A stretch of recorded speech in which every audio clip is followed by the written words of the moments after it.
how Russia would react to that. So it could lead to more instability in the region in general. But overall, I will say that I don't think it's likely that Belarus will do this. We have seen, though, that Belarus is letting Russia use their territory to launch drone strikes against Ukraine, so that is happening. Then if we move on to the Sumy region, there is actually quite a bit of activity, and it's largely on the Russian side of the border. This is something that I think doesn't always get a lot of attention in the Western media, but it seems that Ukraine is actually conducting some pretty big attacks into Russia. They are probably attacking Russia's logistical systems, but it's clearly something that the Russians are annoyed about, and it gets quite a bit of coverage in the Russian media.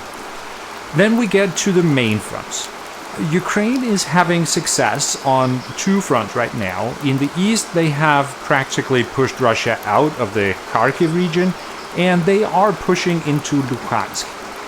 Right now, the big fight is over a city called Svatove, but Ukraine is pushing eastward, and it looks like it is just a matter of time before they will have taken back a significant portion of the Luhansk region. And that is significant because it is the only one of the four regions that Russia just annexed that they actually fully control. So that's probably just a matter of time. A good guess is that Ukraine is going to see if they can get so deep into Luhansk that they can cut off the rail lines that Russia uses to bring supplies to Luhansk and Donetsk. It's also possible that if Ukraine takes Svatove, then they will afterwards continue with the city of Kreminna. And if they do that, then the next step can be a new battle over the cities of Lysychansk and Severodonetsk.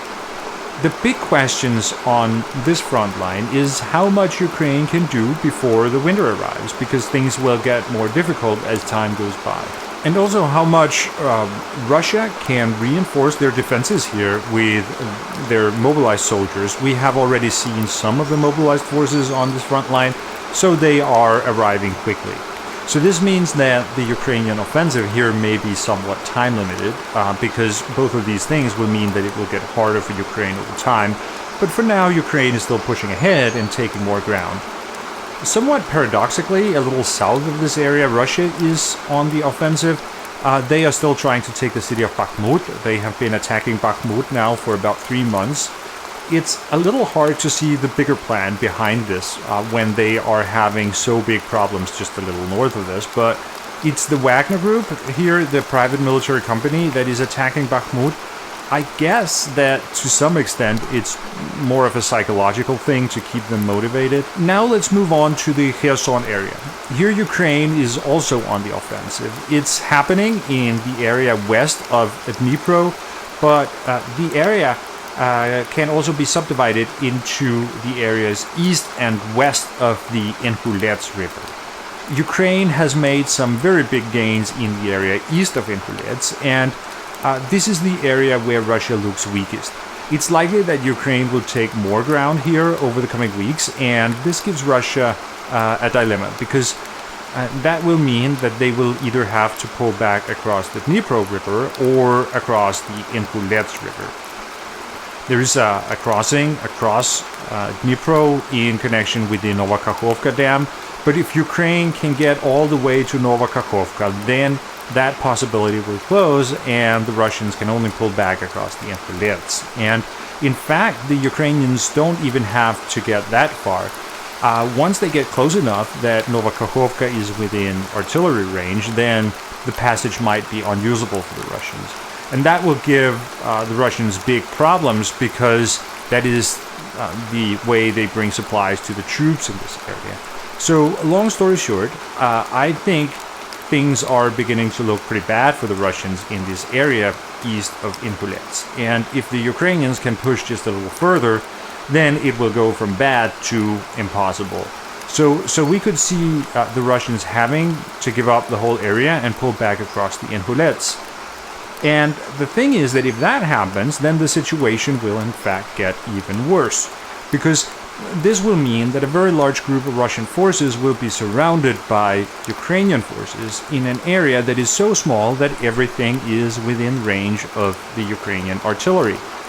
And this would include the bridges and the ferries that Russia uses to supply these forces. So these forces would be pretty much at the mercy of the Ukrainians.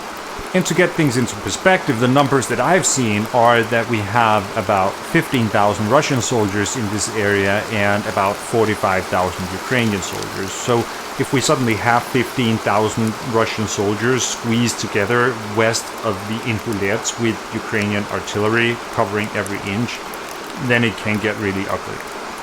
And the challenge is, of course, that Kherson city is in this area. From a military point of view, the only smart thing to do for the Russians would be to get out as quickly as possible, to pull back across the Dnipro and use the soldiers for something else that is more sustainable. But they're not going to do that because that is politically unacceptable. Kherson would be the biggest city for Russia to lose so far in the war, and it is the regional capital of a region that Russia has just annexed.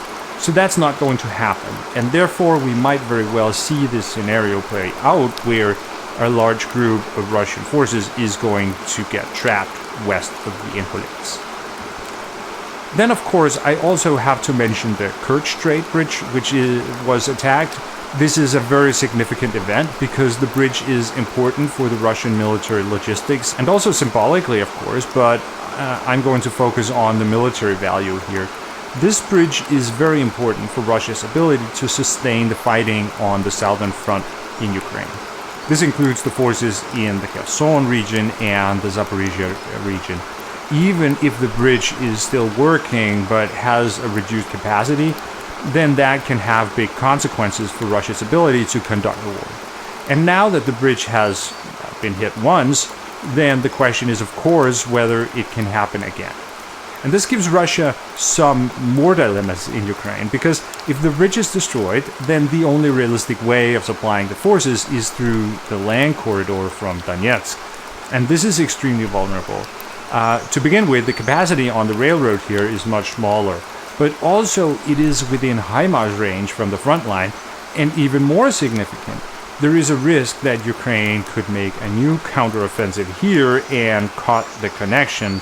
If Ukraine could do that, like both destroy the Kerch Strait Bridge and cut off the land corridor, then the Russian forces in Kherson Oblast and Crimea would be in deep trouble. So Russia now has to allocate more forces to preventing this from happening. A big question is, of course, whether Ukraine has the strength